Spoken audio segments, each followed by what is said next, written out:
Hello student, आज हम लोग कक्षा 12वीं में ही आगे पढ़ेंगे विद्युत रासायनिक श्रेणी के अनुप्रयोग। अभी हम लोग इससे पहले जो पढ़े थे वो था विद्युत रासायनिक श्रेणी और उसकी विशेषताएं। अब हम लोग देखेंगे विद्युत रासायनिक श्रेणी के अनुप्रयोग, जिसको बोला जाता है एप्लीकेशंस ऑफ इलेक्ट्रोकेमिकल सीरीज, माने इलेक्ट्रोकेमिकल सीरीज की अनुप्रयोग। उसके बाद इसमें सबसे पहले देखते हैं, पहला है इसका सेल का ईएमएफ ज्ञात करना या विद्युत वाहक बल ज्ञात करना। तो किसी भी सेल के ईएमएफ का जो फार्मूला होता है, उसी फार्मूले में हम लोग विद्युत रासायनिक श्रेणी से उसके ईएमएफ का संख्यात्मक मान ज्ञात कर सकते हैं। तो इसके लिए जो फार्मूला है वही फार्मूला है पहले जो पढ़ते थे। E0 सेल बराबर, माने पूरे सेल का विद्युत वाहक बल बराबर E0 cathode minus E0 anode, माने E0 कैथोड से E0 एनोड के मान को जब माइनस करेंगे तो जो हम लोग को विद्युत वाहक बल या EMF मिलेगा वो कहलाएगा पूरे सेल का EMF। इसके लिए एक एग्जाम्पल देखते हैं। तो हम लोग जिंक और कॉपर से बने हुए दो अर्ध इलेक्ट्रोड का सेल का अभी तक पढ़ते हुए आए हैं, तो इसी को लेते हैं। तो जो जिंक रहता है वहाँ पे एनोड का काम करता है और कॉपर कैथोड का। तो जिंक में ऑक्सीकरण होता है और कॉपर में अपचयन। ये तो बताने की ज़रूरत नहीं है, यहाँ तक पढ़ ही लिए हैं। उसके बाद हम लोग ये बताने वाली बात यहाँ से शुरू होती है कि जो जिंक का मान है ये कहाँ से आया और जो कॉपर का मान है ये कहाँ से आया। इसको हमने पिछली क्लास में निकाल कर देखे भी थे पूरी उदाहरण और संरचना द्वारा। लेकिन यहाँ पे हम लोग क्या पढ़ रहे हैं, विद्युत रासायनिक श्रेणी का अनुप्रयोग। तो विद्युत रासायनिक श्रेणी से ही यहाँ पे डायरेक्ट इसको हम लोग उठाकर ले सकते हैं। आप लोग देखेंगे विद्युत रासायनिक श्रेणी खोल के, तो उसमें लिखा होगा जिंक के सामने इतना मान और जो कॉपर है उसके सामने ये वाला मान। तो इसी को हम लोग यहाँ पे पुट करेंगे तो ई सेल बराबर हो जाएगा ई राइट E0 सेल बराबर E0 right minus E0 left, या फिर E0 cathode minus E0 anode. तो इसमें राइट साइड क्या रहता है, कैथोड रहता है, और कैथोड किसका बना है, कॉपर का। तो यहाँ पे कॉपर को लिखेंगे। और हमेशा चाहे एनोड हो या कैथोड हो, दोनों को अपचयित रूप में है या अपचयन विभव के रूप में ही लिखते हैं। इसलिए E0 Cu2 plus Cu minus E0 anode कहा। एनोड को यहाँ पे ऑक्सीकृत रूप में हम लोग लिखते हैं अभिक्रिया में, लेकिन यहाँ पे अपचयन विभव के रूप में हमेशा अपचयित रूप में लिखते हैं।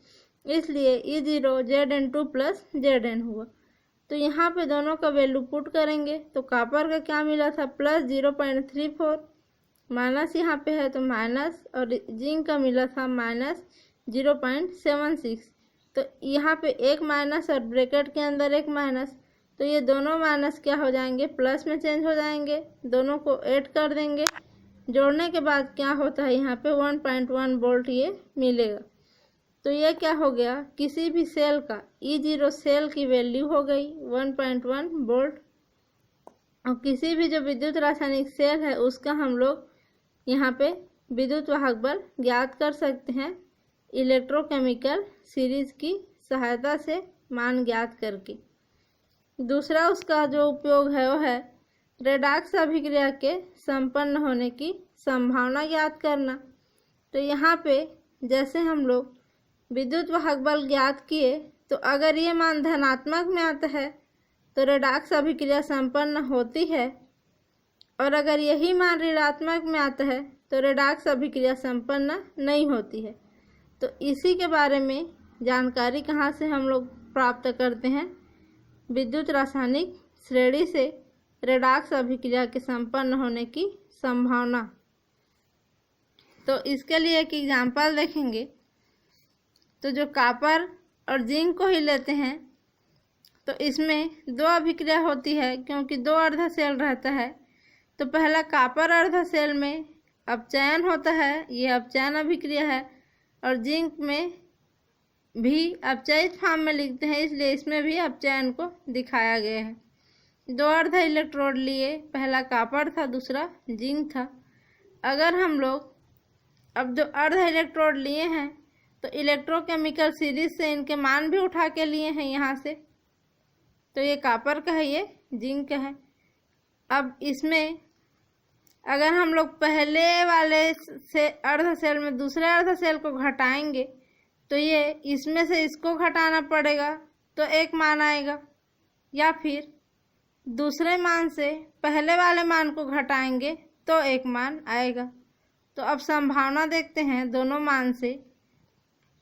तो अगर हम लोग समीकरण 1 में से समीकरण 2 को घटाते हैं, यह है समीकरण 1 और यह है समीकरण 2, तो पहले वाले मान से दूसरे मान को घटाएंगे, यहाँ पहले से दूसरे को, तो 0.34 माइनस ये हो गया माइनस 0.76, यही माइनस माइनस प्लस हो गया। तो अभी जो देखे थे वही है, 1.1 वोल्ट आया। तो ये किस में आया है? पॉजिटिव में आया है, माने कि धनात्मक है। तो इसमें देखिए दिया है कि E0 सेल का मान यहाँ धनात्मक है, अतः यहाँ रेडॉक्स अभिक्रिया का होना संभव है। माने यहाँ रेडॉक्स अभिक्रिया संपन्न होना पॉसिबल है या संभव है, क्योंकि यहाँ पे E0 सेल का मान धनात्मक आया है। इसी की एक और संभावना देखते हैं। अगर समीकरण 2 में से समीकरण 1 को घटाया जाए, माने यहाँ से अगर इसमें से इसको घटाया जाए तो क्या होगा? माइनस, ये पूरा माइनस सहित लिखेंगे इसको, तो माइनस 0.76 माइनस 0.34, तो माइनस माइनस क्या हो जाएगा? माइनस ही रहता है, और जुड़ने के लिए जुड़ता है पर उसका चिन्ह क्या रहता है? माइनस ही। तो दोनों जुड़ तो जाएंगे तो क्या होगा? 1.1, पर माइनस चिन्ह है तो माइनस ही रहेगा। तो ये माइनस 1.1 वोल्ट आया। तो यहाँ लिखा है कि E0 सेल का मान यहाँ ऋणात्मक है, इसलिए रेडॉक्स अभिक्रिया होना संभव नहीं है। तो यहाँ पे ऋणात्मक मान आ रहा है, इसीलिए यहाँ रेडॉक्स अभिक्रिया होने की संभावना नहीं होती है और रेडॉक्स अभिक्रिया यहाँ संपन्न नहीं हो सकता, क्योंकि यहाँ पे इसका मान ऋणात्मक आया है। उसके बाद जो तीसरा अनुप्रयोग है उसमें है आक्सीकारकों और अपचायकों की आपेक्षिक क्षमता ज्ञात करने के लिए। तो इसमें जो तत्व या आयन रहेंगे उसमें E0 का मान ज्ञात करेंगे। तो जिस तत्व या आयन का E0 का मान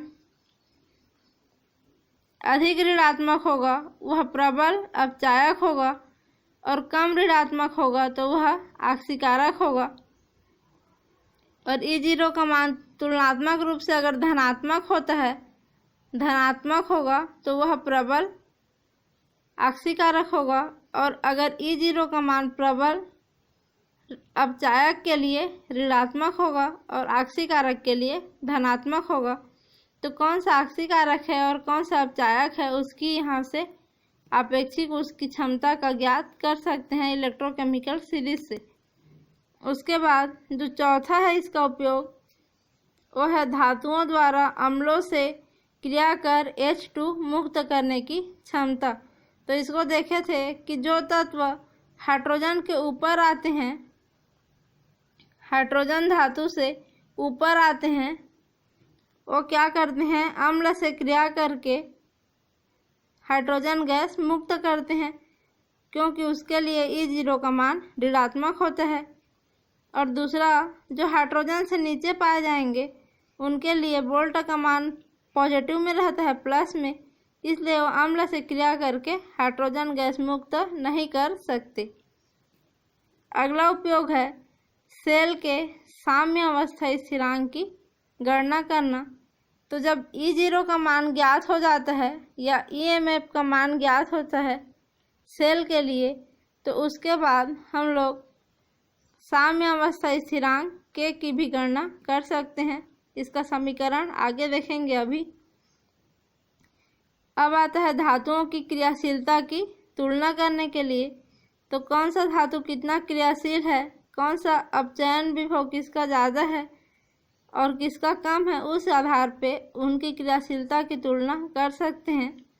तो यहाँ पे अपचयन विभव के आधार पे ही ये होता है। तो अपचयन विभव का यही क्रम है कि सबसे ज़्यादा सिल्वर का, फिर कॉपर का, फिर स्टेनस, निकिल, आयरन, जिंक और सोडियम, इस क्रम में इनका अपचयन विभव रहता है।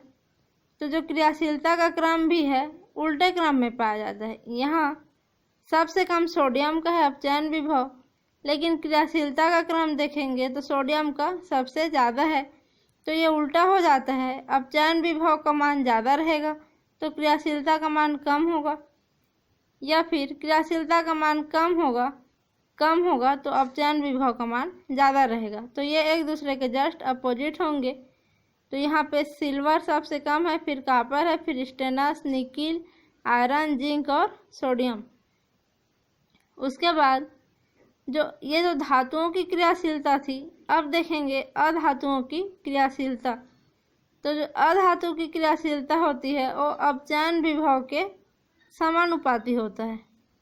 माने अधातु के लिए जिसका अपचयन विभव ज़्यादा होगा उसकी क्रियाशीलता भी ज़्यादा होगी। जैसे यहाँ दिया है, यहाँ अपचयन विभव सबसे ज़्यादा फ्लोरीन के लिए है, फिर यहाँ पे ऑक्सीजन का है, फिर क्लोरीन का है, फिर ब्रोमीन का है, फिर आयोडीन का है, और क्रियाशीलता भी इसी क्रम में पाई जा रही है। माने कि ये दोनों एक दूसरे के समानुपाती होंगे। उसके बाद इसी में आगे है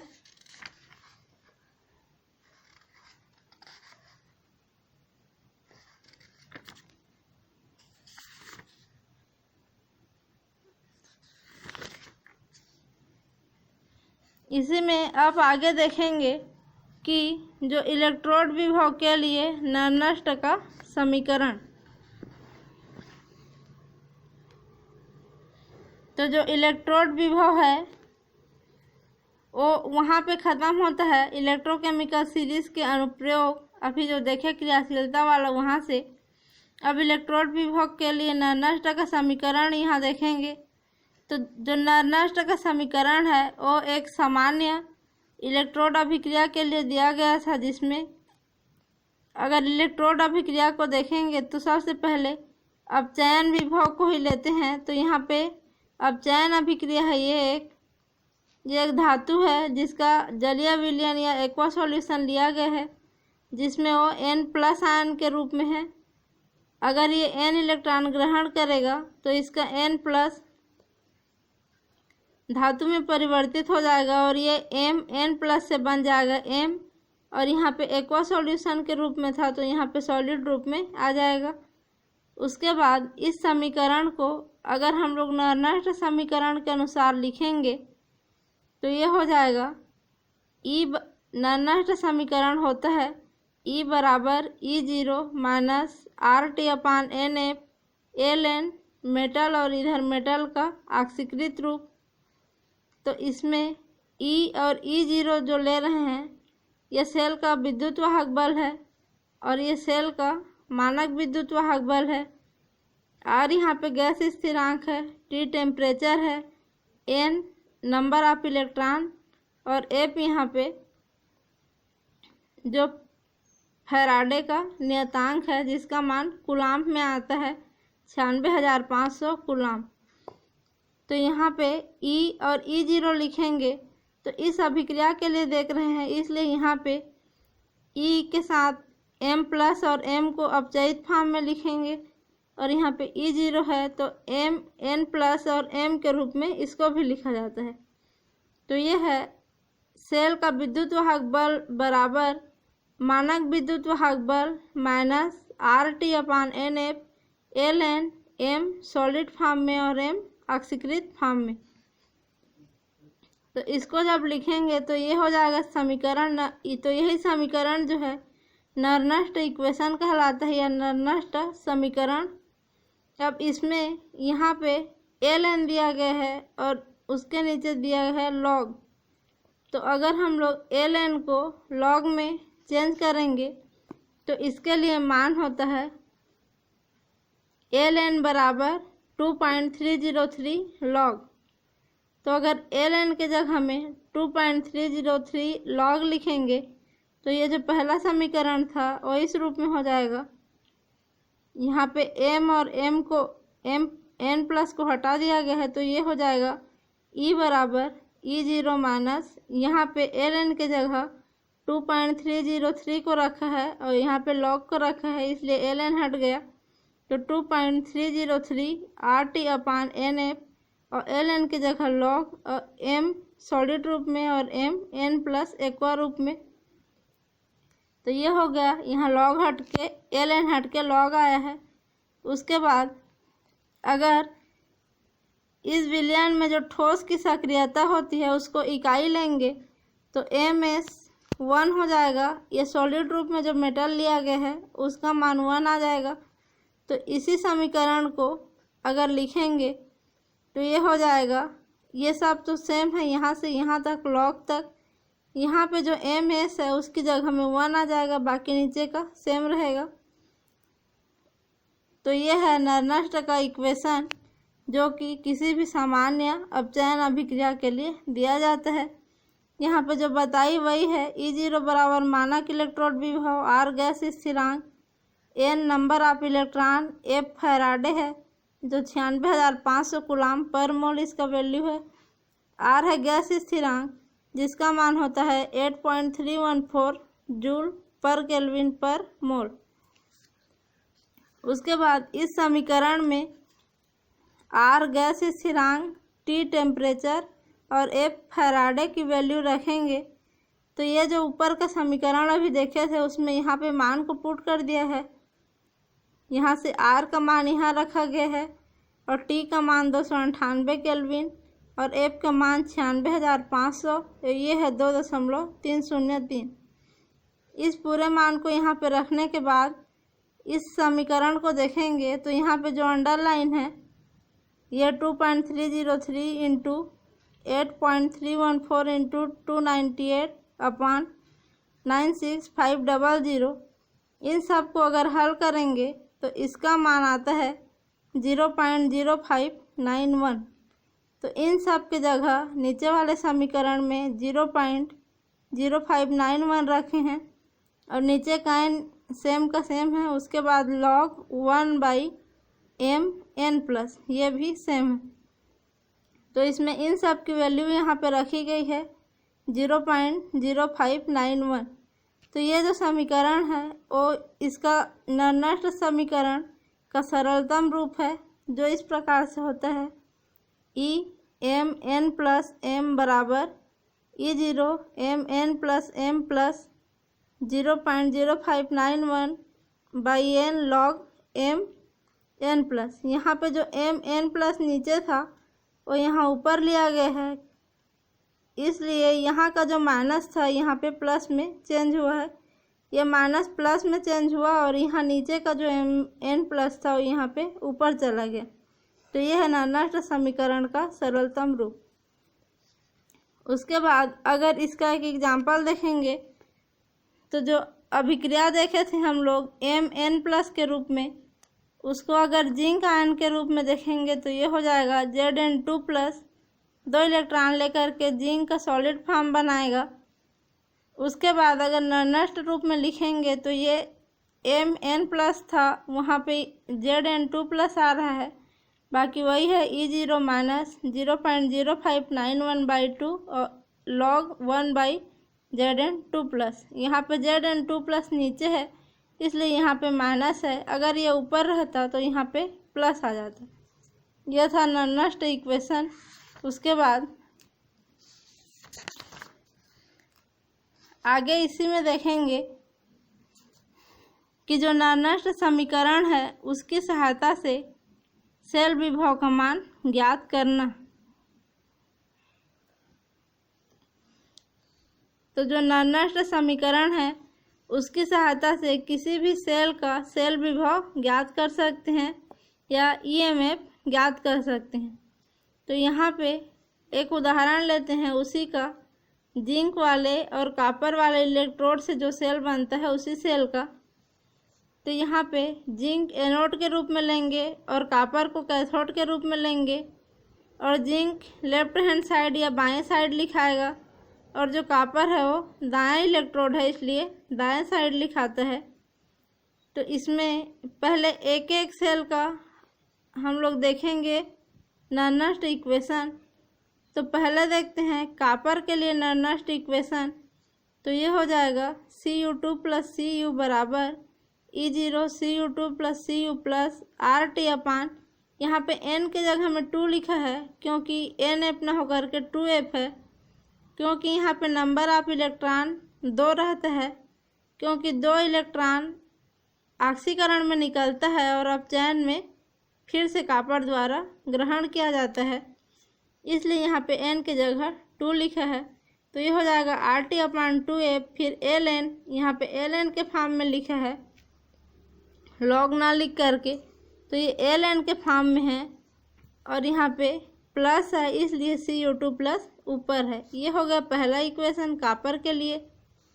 उसी को अगर जिंक के लिए देखेंगे तो ये हो जाएगा Zn2 + Zn बराबर E0 Zn2 + Zn plus RT अपान, यहाँ भी 2 इलेक्ट्रॉन यूज होता है इसलिए यह भी 2F हो जाएगा NF के जगह में, और ये हो जाएगा Ln, और यहाँ फिर से प्लस है इसलिए Zn भी ऊपर गया।